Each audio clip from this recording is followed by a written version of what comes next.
Nous confessons que tu es Dieu. Nous confessons, Seigneur, que tu règnes. Tu règnes au milieu de nous. Et Seigneur, merci. Merci pour cette grâce que tu nous fais. C'est un privilège lorsque nous venons t'adorer, te louer. Un privilège, Seigneur, de te manifester, de ressentir, Seigneur, cette manifestation de ton esprit et de ta présence. Nous la chérissons, Seigneur. Merci pour cette visitation. Le Seigneur parle à une personne ce matin et le Seigneur te dit, n'aie pas peur, n'aie pas peur. Tu vis dans la crainte, dans les appréhensions. Et comme je l'ai dit à mes serviteurs par le passé, je te le dis à toi, n'aie pas peur. N'aie pas peur de ce que tu as peur de perdre une bénédiction que je t'ai accordée. Et le Seigneur te dit, avant même que tu le connaisses, il a commencé à t'exaucer. Si tu considères bien ton parcours de vie, tu verras que j'ai commencé à t'exaucer parce que je t'aime. Je t'ai attiré avec des cordages d'amour et lorsque tu m'as rencontré, je t'ai exaucé. Et rappelle-toi, souviens-toi de ces choses-là. Ça va nourrir ta foi et ça va bannir ta crainte. Prends exemple sur ma servante, la Sunamite, que j'avais bénie à travers mon serviteur Élisée. Lorsque cette bénédiction, elle a cru la perdre, elle a pris une position de foi en étant convaincue que celui qui a béni ne peut pas reprendre la bénédiction. Et le Seigneur t'invite ce matin à garder cette foi, cette attitude de foi, car il est le même hier, aujourd'hui, éternellement. Cette grâce et cette bénédiction ne te sera pas repris, dit le Seigneur ce matin. Amen. Gloire à Dieu. Gloire à Dieu. Amen. Il est bon de louer le Seigneur, n'est-ce pas? Lorsqu'on loue Dieu, il se manifeste. Il se manifeste et lorsque Dieu se manifeste, il fait des choses qu'aucun homme ne peut faire. C'est la raison pour laquelle j'aime bien les temps de louange et d'adoration. Ça permet à Dieu de se mouvoir, de siéger, d'agir comme lui seul sait le faire. Amen. Et je remercie l'équipe de louange qui nous a conduits ce matin. José P, Marie-Claire, Pierre-Paul, Everaldo, Esther. Merci. Vous savez, ce n'est pas toujours facile d'entraîner les gens dans la louange et l'adoration. Ce n'est pas toujours facile. Surtout quand on est fatigué, quand on a plein de difficultés, c'est un challenge. Mais par l'Esprit de Dieu, tout est possible. Amen. Alors, comme ça a été annoncé, nous avons ce matin le pasteur Rico Trotman de l'église de Plain-Palais, que je vais déjà appeler à me rejoindre. Un homme d'une grande simplicité. Et il y a de cela 3 ans, nous l'avions invité ici. Et lorsque le Covid est arrivé, ça a chamboulé un petit peu tout. Mais on a reporté cela. J'ai été moi-même déjà prêché dans son église, une très belle église, une fois. Et il vient ici, me semble, pour la première fois. Nous allons le bénir. Nous allons prier pour lui, que la grâce du Seigneur repose pleinement sur lui. Est-ce que vous êtes d'accord avec ça? Ok, alors prions. Père Saint, notre Dieu, nous plaçons maintenant ton serviteur sous ton autorité. Permets, Seigneur, que ta parole, Seigneur, soit véhiculée à travers lui avec une pleine assurance. Permets que les cœurs soient disposés à recevoir cette parole, qu'elle soit esprit et vie, qu'elle vienne encore encourager, fortifier, affermir la foi, qu'elle vienne encore relever, qu'elle corrige aussi ce qui est tordu. Permets, Seigneur, que ta parole soit apportée avec le caractère qui convient.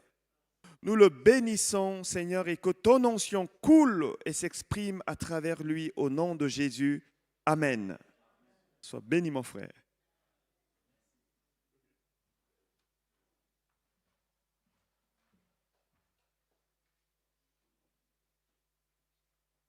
Oui, merci beaucoup pour l'accueil.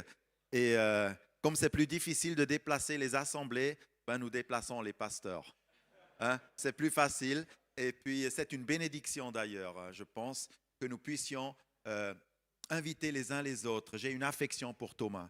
Vraiment, c'est un frère précieux. J'aimerais que vous l'honoriez, que vous le souteniez dans son ministère. Quand on est pasteur, c'est... Merci de vos applaudissements. C'est beau de voir ça. Mais vous savez, des fois, on est très seul dans le ministère aussi. Donc, c'est pour ça que je dis honorez-le, soutenez-le, portez-le aussi. Merci beaucoup. Et que Dieu bénisse son peuple, que Dieu bénisse son Église, que Dieu te bénisse ce matin. Il y a quelque chose ce matin pour toi, mon frère, ma sœur. Alléluia. Peut-être quelques personnes aspirent à un changement dans leur vie. Peut-être quelques personnes désirent que Dieu intervienne enfin et que Dieu délivre enfin, que quelque chose se passe. Alors, que Dieu le fasse ce matin. Que des destins puissent changer. Que des portes verrouillées s'ouvrent. Aujourd'hui, mon thème, c'est « Et Dieu changea ses plans ». Est-ce que vous pensez que Dieu a un plan? Est-ce que Dieu change ses plans? Dans l'histoire que nous allons étudier ensemble, dans la parole de Dieu, ce qui est intéressant, c'est de comprendre pourquoi Dieu a changé le plan. Qui ou quoi pourrait faire changer le Dieu de l'univers, ses intentions? Qui ou quoi pourrait faire changer ses intentions? On va voir ça. Regardez, je suis dans l'histoire de Moïse. Et vous rappelez peut-être qu'à un moment donné, Moïse était sur la montagne. Il recevait les 10 commandements. 40 jours, il était sur la montagne. Vous avez entendu une fois ça? Alors 40 jours et le peuple reste en bas et il commence à s'inquiéter. Mais ce Moïse, qu'est-ce qui se passe? Il est où? Pourrais-tu afficher la prochaine? Qu'est-ce qu'ils disent? Lève-toi, disent-ils à Aaron, fais-nous un Dieu qui aille devant nous, car ce Moïse, cet homme qui nous a fait monter du pays d'Égypte, nous ne savons pas ce qui lui est arrivé. Et Aaron forma l'or avec un burin et il en fit un veau de fonte. Alors, voilà quand Moïse il redescend, il voit le peuple qui se livre à l'idolâtrie, le veau d'or. Et en colère, il brise les 2 tablettes, les 2 tables des lois. Mais ce qui se passe après cela est très intéressant et c'est sur cela que je voudrais focaliser ce matin. En gros, Dieu va dire, c'est fini pour ce peuple. Je ne monterai plus avec eux. Moïse, toi tu vas aller avec eux, mais moi, je n'irai plus. Je veux lire avec vous ces passages. Je vais le faire de manière suivante. Je vais lire des petits passages et à chaque fois, je donnerai un commentaire. Et j'aimerais que vous réfléchissiez de votre côté aussi. Alors, je commence avec la première lecture. Exode chapitre 33, versets 1 à 2. Moïse, il va donc dans l'intercession et il va devant le Seigneur avec ce péché. Je ne sais pas, ça ne s'affiche pas. Voilà. Ah, voilà, le Seigneur nous parle à travers ce texte. Exode 33, 1 à 2. Moïse intercède une première fois.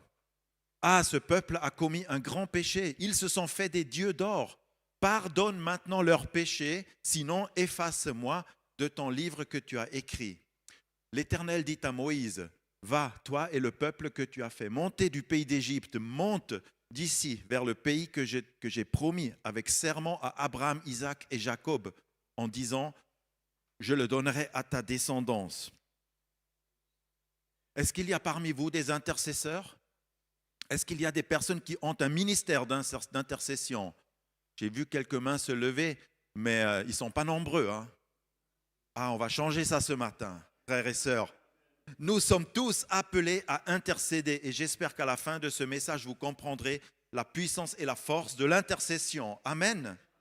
Est-ce que vous êtes motivés? Moi, je suis motivé ici, mais je peux pas me garantir pour vous. Ça, c'est une décision qui appartient à chacun. Soyons donc ouverts pour ce que le Seigneur veut faire. Le ministère de l'intercession est justement celui-ci. Moïse ne prie pas pour lui-même.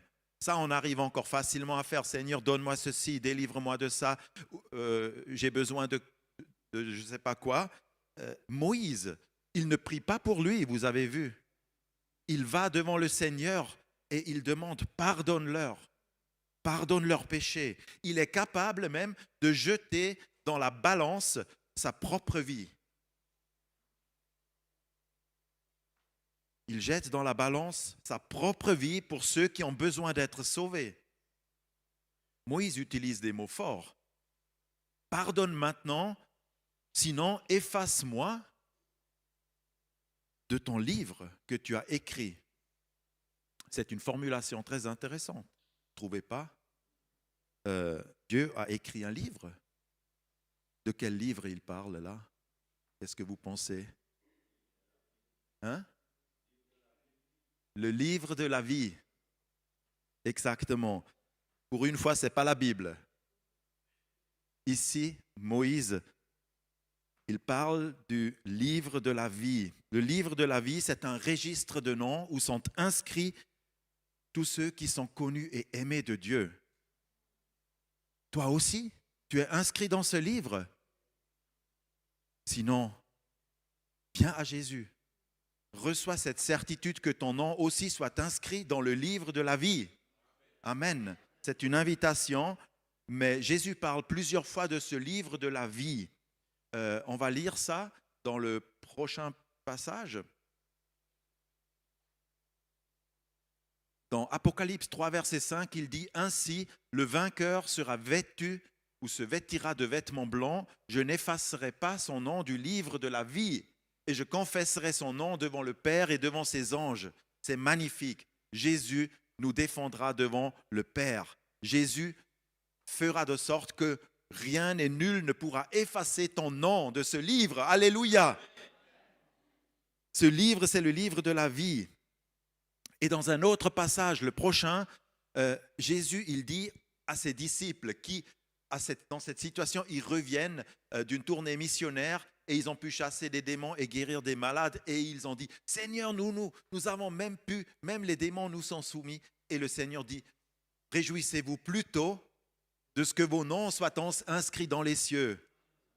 Ne vous réjouissez pas de vos réussites, premièrement, mais réjouissez-vous de ce que votre salut est affermi en Jésus-Christ. Parce que si tu veux baser ta vie sur tes réussites, ça va être un jour bien et un autre jour un peu moins bien. Donc, base ta vie sur cela, ton nom inscrit dans le livre de la vie. Quelle joie, quel salut, quel bonheur, je suis connu de Dieu. Il reconnaît tous ses enfants. Il te connaît par ton nom. Et Moïse, dans cette histoire, dans cette intercession, il dit justement, efface mon nom. Vous comprenez ça? Est-ce que vous arrivez à saisir ce qu'il fait là? Efface mon nom du livre. Il s'identifie totalement à son peuple maintenant et puis il est prêt de se sacrifier pour eux en fait. Ça, c'est une leçon d'intercession. J'admets, je ne suis pas encore là. J'intercède, mais Moïse est un modèle pour nous. Il s'identifie à tel point avec son peuple. On va aller dans la prochaine lecture, un peu plus loin, toujours dans Exode 33, et toujours face à cette colère de Dieu quand même, parce qu'ils ont fait ce veau d'or, ils ont été idolâtres et tout. Alors, Dieu dit, j'enverrai devant toi un ange et je chasserai les Cananéens, les Amoréens, les Hittites, les Phéréziens, les Éviens, les Jébousiens et tous ceux-là. Monte vers un pays découlant de lait et de miel, mais je ne monterai pas au milieu de toi de peur de t'exterminer en chemin, car tu es un peuple à la nuque raide. Je ne monterai pas avec toi, vous comprenez? La colère de Dieu. Je ne sais pas si nous mesurons vraiment ce qui se passe ici, mais Dieu parle d'extermination. Le destin du peuple d'Israël tient à un fil. Un petit fil, et Israël n'existe plus. Ce peuple qui pourtant est aujourd'hui bien présent, qui fait parler de lui dans les médias et tout, et en Israël s'accomplissent toutes les promesses. Alléluia. Mais ici, le destin de ce peuple tient à un fil. Et vous voulez savoir ce que c'est ce fil? Ce fil, c'est l'intercession de Moïse. Ça doit nous interpeller. Ce peuple a failli être éradiqué. Son histoire se serait terminée depuis longtemps. On continue. Exode 33, versets 4 à 6. L'Éternel dit à Moïse, dis aux Israélites, vous êtes un peuple à la nuque raide. Si je montais un seul instant au milieu de toi, je t'exterminerais. Débarrasse-toi maintenant de tes ornements et je verrai ce que je vais te faire. Les Israélites se dépouillèrent de leurs ornements en s'éloignant du mont Horeb. On dirait dans ce texte, Dieu en colère, il ne sait pas ce qu'il va faire. Ce que j'ai mis en jaune, ça m'a interpellé en quelque sorte. On dirait que Dieu doit changer de plan là. Mon thème, c'est Dieu changea ses plans. Dieu doit changer de plan. Le plan A n'a pas marché. Les amener directement en Israël vers la terre promise, vers ce pays qui découle de lait et de miel. Ce plan ne fonctionne pas. Alors Dieu doit trouver un plan B. Mes amis, est-ce que Dieu ne sait pas toutes choses d'avance? Est-ce qu'il n'est pas omnipuissant et omniscient? Est-ce que le Dieu de l'histoire est obligé de jongler avec des plans A et des plans B? Cette phrase-là, cette déclaration de Dieu me laisse un peu perplexe. Est-ce que Dieu ici ne sait, il semblerait qu'il ne sait pas exactement ce qu'il va faire, alors qu'on dit qu'il est omniscient. Je vois que ça travaille là. Hein? Est-ce que tu as déjà entendu la phrase « Dieu a un plan pour ta vie » ? C'est-à-dire, Dieu sait d'avance ce que tu seras, avec qui tu te marieras, quel travail tu prendras. Il te laisse choisir, mais il le sait d'avance. Il sait aussi d'avance toutes les erreurs et tous les péchés que tu commettras. Les maladies que tu choperas. Il connaît d'avance l'heure du tentateur quand il va s'approcher de toi pour te faire chuter. N'est-ce pas effrayant cela? Est-ce que Dieu a un plan pour ta vie? Si je te dirais, non, Dieu n'a pas un plan détaillé pour ta vie. Peut-être ce sont des fausses idées qui se sont glissées dans notre théologie. Dieu n'a pas un plan détaillé pour ta vie. Dieu ne sait pas avec qui tu vas te marier. Parce que sinon, il y aurait un seul ou une seule parmi les 7 milliards que tu devrais rencontrer. C'est un peu difficile, peut-être, quand même, de rencontrer juste cette personne. Et qui sait? J'aimerais vous dire quelque chose. Peut-être c'est nouveau pour vous, mais parfois il n'y a pas une vérité. Parfois il y en a deux qui coexistent. Je trouve dans la Bible qu'il a un plan parfait. Oui, je l'affirme. Il veut conduire dans la terre promise. Dieu a un plan de salut pour tous les hommes. Jésus, par exemple, il savait d'avance ce qui allait se passer à Jérusalem, n'est-ce pas? On pourrait lire cela. Jésus, il dit, s'il vous plaît, il dit, voici, nous montons à Jérusalem et le Fils de l'homme sera livré aux principaux sacrificateurs et aux scribes. Ils le condamneront à mort et le livreront aux païens pour qu'ils se moquent de lui, le flagellent et le crucifient. Et le 3e jour, il ressuscitera. Le plan était là. Jésus savait parfaitement ce qui allait lui arriver d'avance en allant à Jérusalem. Là, on voit que le plan est là, il ne va pas échouer, il va arriver, ça va se faire comme ça. la croix n'est pas un accident. La croix n'est pas un échec parce que Jésus devait passer par là pour nous sauver. Donc, il y a un plan parfait du salut. Mais je trouve dans la Bible aussi, justement, un Dieu qui n'a pas de plan, ou pas toujours un plan. Amen. Un Dieu qui laisse les humains choisir librement. Un Dieu qui souffre avec nos mauvaises décisions.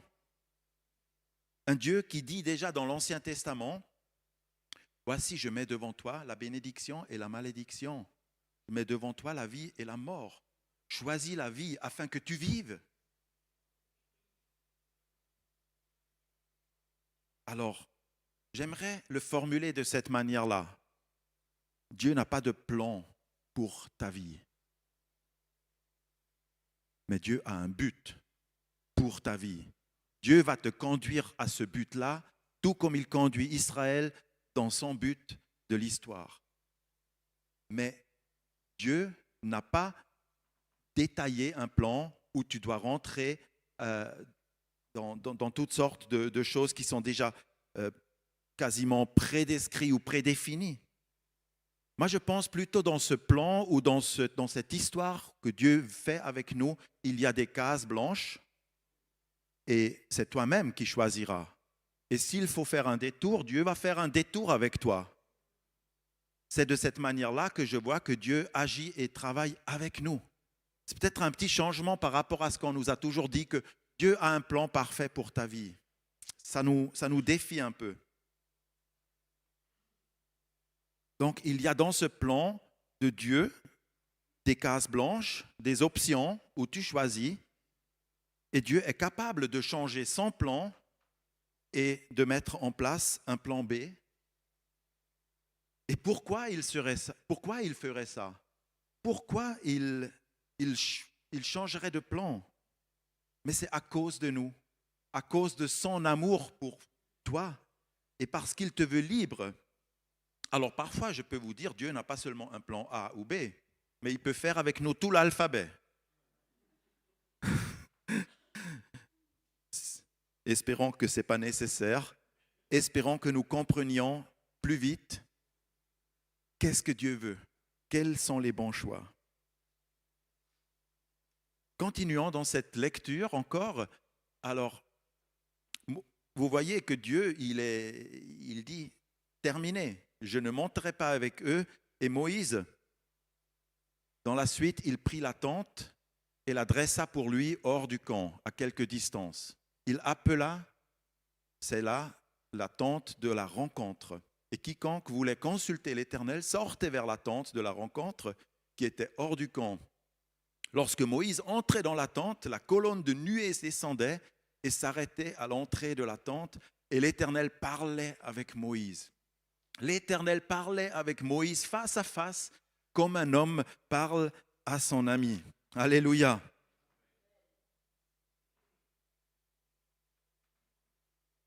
Pourquoi Moïse va s'installer un peu dehors? Il va prendre la distance. Pourquoi il sort du campement d'Israël? Justement, je pense parce qu'il a besoin de recul. Il a besoin du calme, d'être loin du bruit. Et qu'est-ce qui se passe quand il s'isole, quand il se met un peu au calme? Qu'est-ce qui se passe quand enfin tu arrives à éteindre ton téléphone et te mettre une fois vraiment au calme? Eh bien là, Dieu pourrait te parler.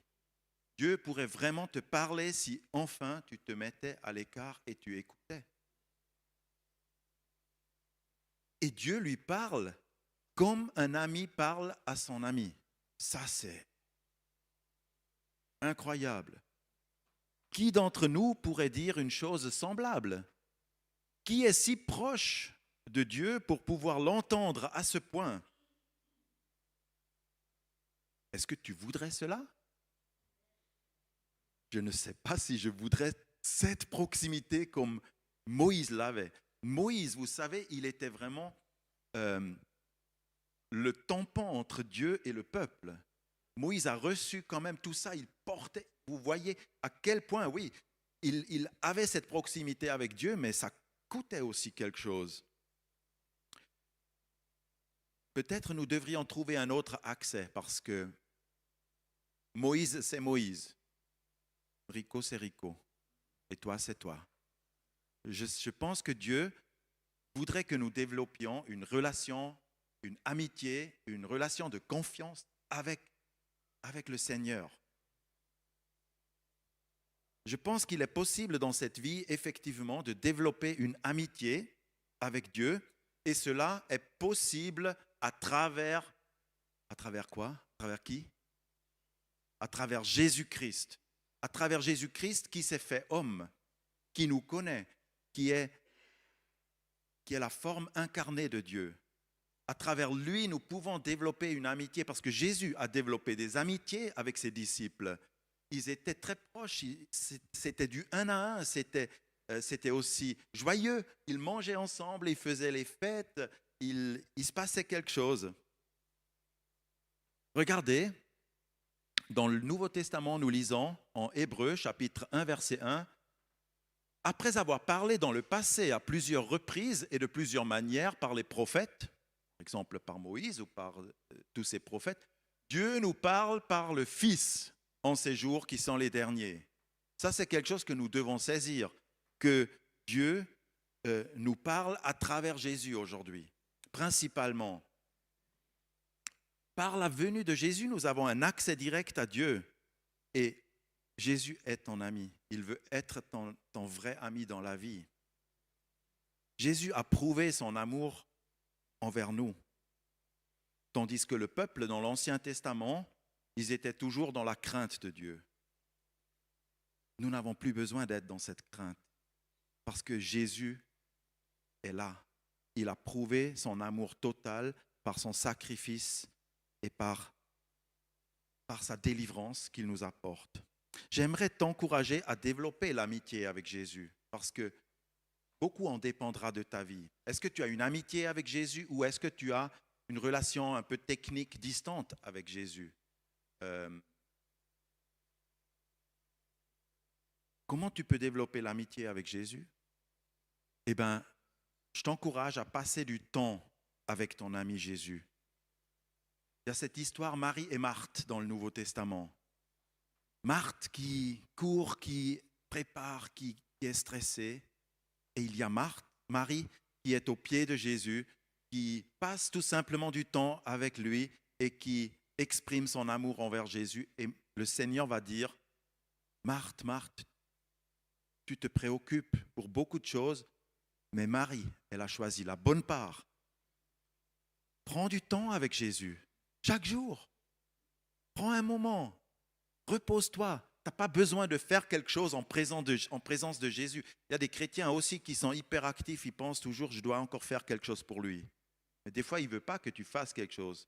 Il veut que tu sois juste là, tu passes un bon moment avec le Seigneur. Comme maintenant aussi, quand nous sommes là, alléluia. Et puis une deuxième chose que je te conseille de faire, c'est d'écouter les paroles de Jésus, de les intérioriser, de manger les paroles de Jésus. Quand Jésus a été baptisé, il y a une voix qui s'est fait entendre du ciel et une colombe est venue, le Saint-Esprit vient sur lui et la voix du ciel qui dit « Ceci est mon Fils bien-aimé, écoutez-le ». Est-ce que les chrétiens savent écouter Jésus?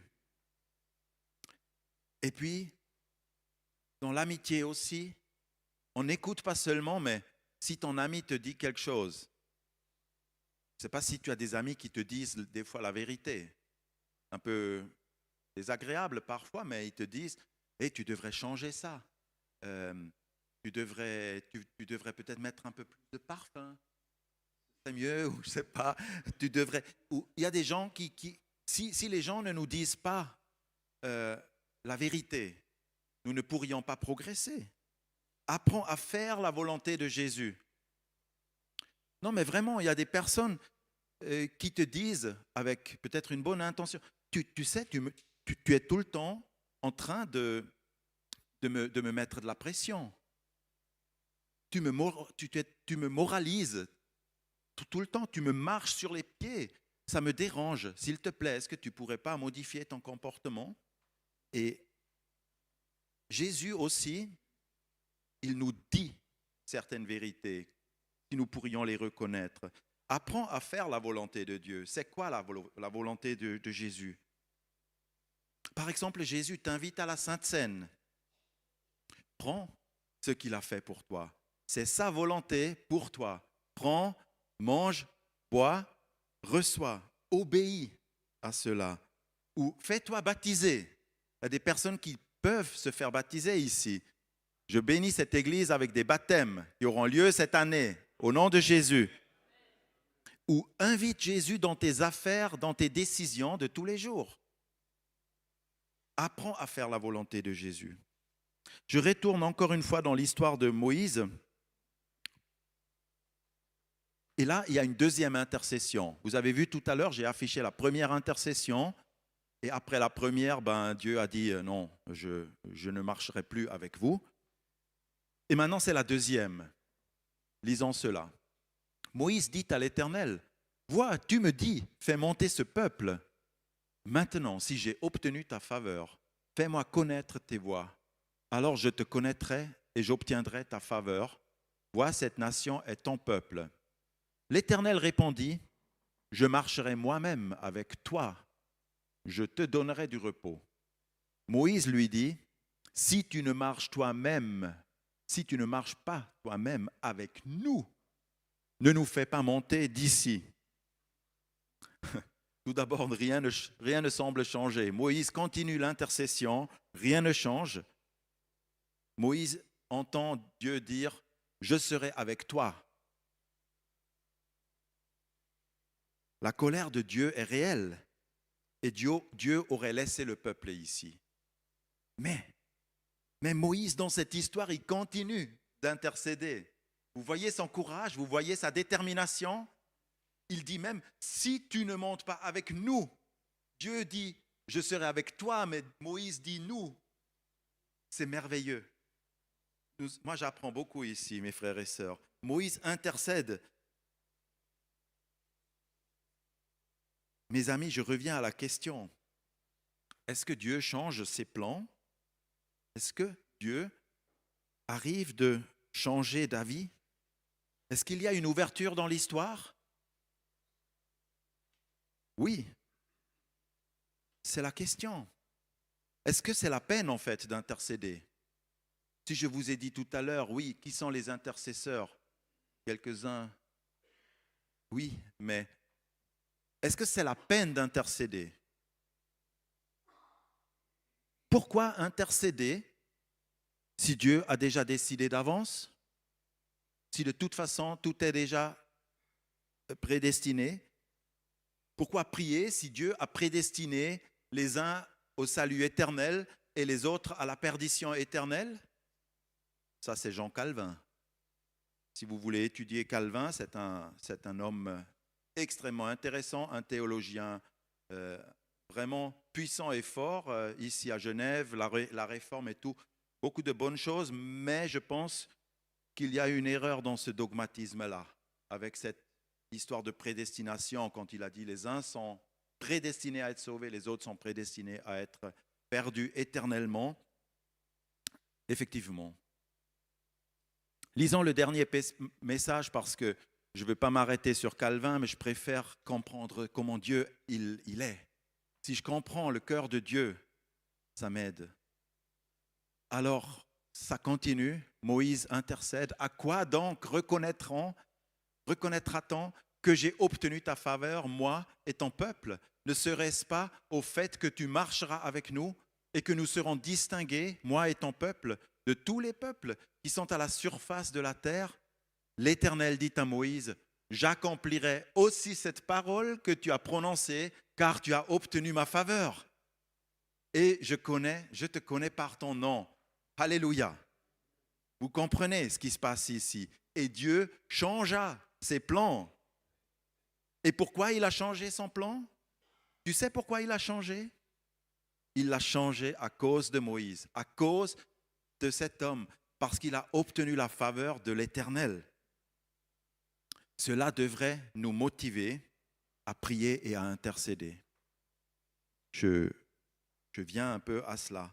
Je vous invite à vous lever, peut-être même dans un instant, pour un petit moment d'intercession Parce que vous avez des sujets, il y a des choses qui sont bloquées, il y a des situations qui nécessitent une intercession.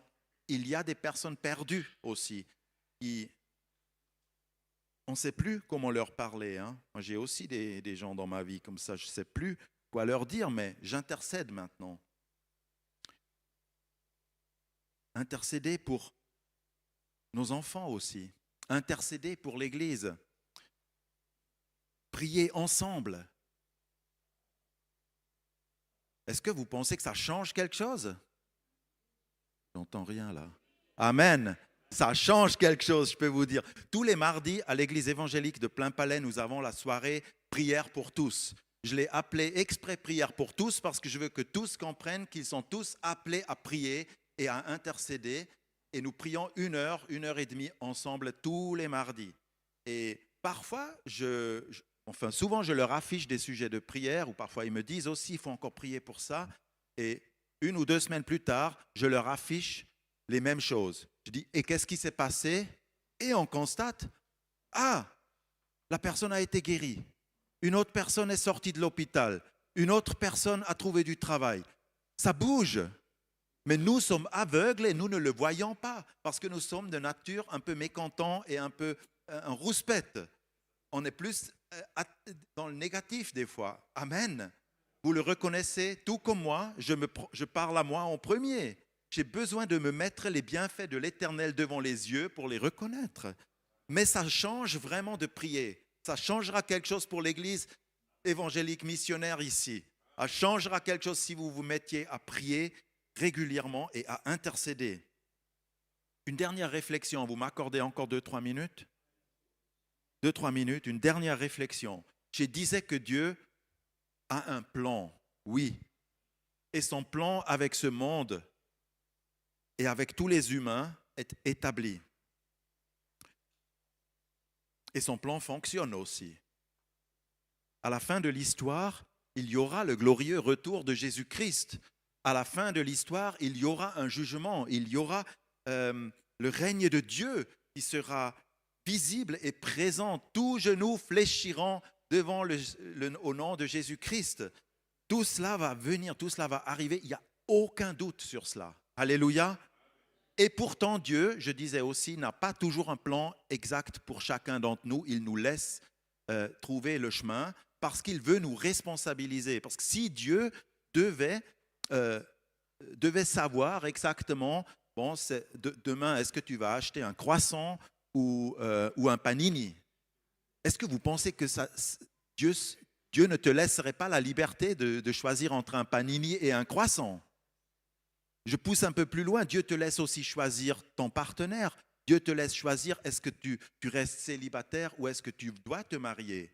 Peut-être Dieu veut te protéger même du mariage. Je ne sais rien. Mais Dieu veut que tu sois responsable, que tu tiennes debout et que tu sois fort en lui. Dieu aussi souffre, j'ai dit, avec tes mauvaises décisions. Forcément, j'en ai aussi commis quelques décisions aujourd'hui je le ferai autrement.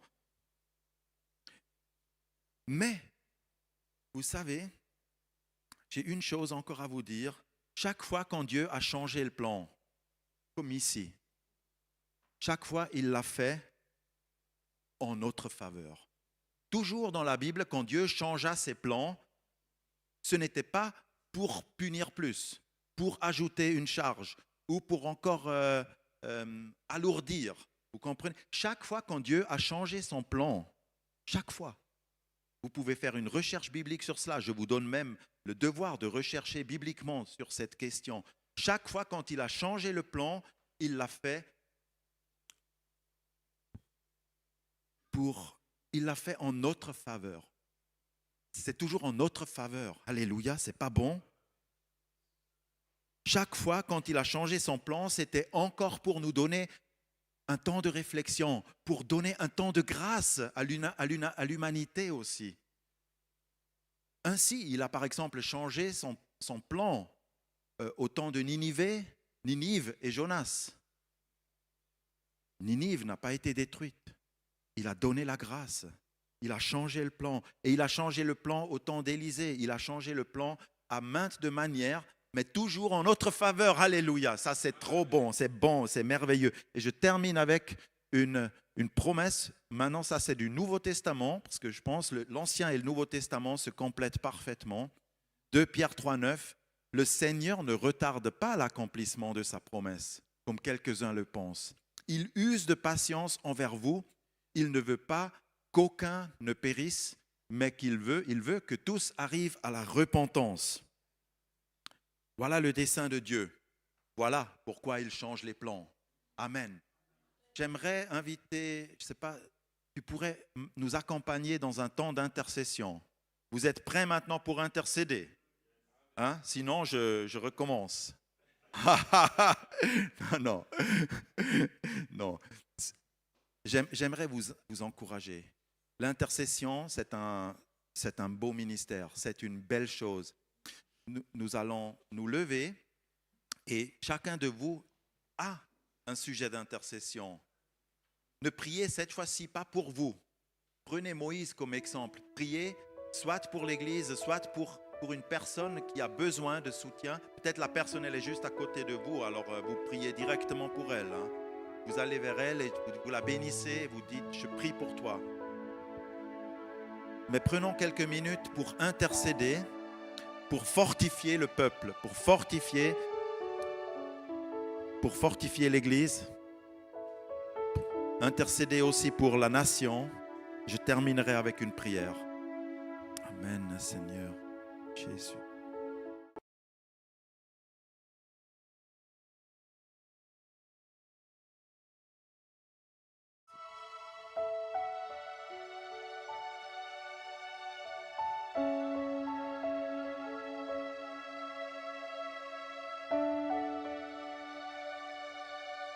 Je te loue, Seigneur.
Jésus.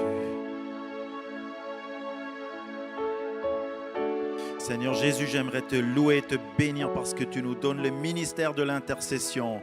Tu veux réconcilier, Seigneur, le monde avec lui-même et avec toi. Je te loue, Seigneur, aussi pour ton plan qui est parfait.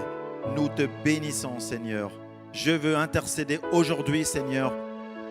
Je veux intercéder pour ton Église. Je veux intercéder pour qu'elle soit forte, pour qu'elle progresse dans tous les domaines. Nous voyons, Seigneur, que ton Église est attaquée dans de nombreux pays, Seigneur. Et aussi en Suisse, les choses ne se passent pas d'une bonne manière. Nous prions, Seigneur, aussi pour notre pays, pour notre nation. Nous intercédons, Seigneur, toutes ces injustices, toutes ces violences, toutes ces brisements, Seigneur, toutes ces souffrances inutiles à cause de la désobéissance, parce que le peuple a une nuque raide, parce que les responsables et les leaders politiques aussi, ils ont besoin, Seigneur, de ta sagesse. Nous prions, Jésus, aujourd'hui pour notre peuple. Nous prions pour que tu bénisses notre pays. Nous prions, Seigneur, pour que tu nous libères de ces travers, Seigneur, de toutes ces lois qui sont contraires à ta volonté, de tous ces chemins, Seigneur, dans lesquels notre peuple s'est engagé. Seigneur, je te prie pour toute personne aussi qui est présente ici, qui souffre, qui est malade, qui n'avance pas dans sa vie. J'intercède pour eux, Seigneur, afin que tu te glorifies encore plus dans sa vie, afin que ta guérison, Seigneur, coule. Libère, Seigneur, tes enfants, parce que tu nous as destinés à être libres. Nous ne nous laisserons pas marcher sur la tête. Non, l'ennemi n'a pas accès. Je le refuse dans le nom de Jésus. Tu es un Dieu glorieux. Seigneur, nous voulons que ta volonté soit faite dans notre vie et pas celle d'un autre et même pas la nôtre. Que ta volonté soit faite, Seigneur. Merci pour cette belle église. Je vous bénis dans le nom de Jésus. Amen. Amen.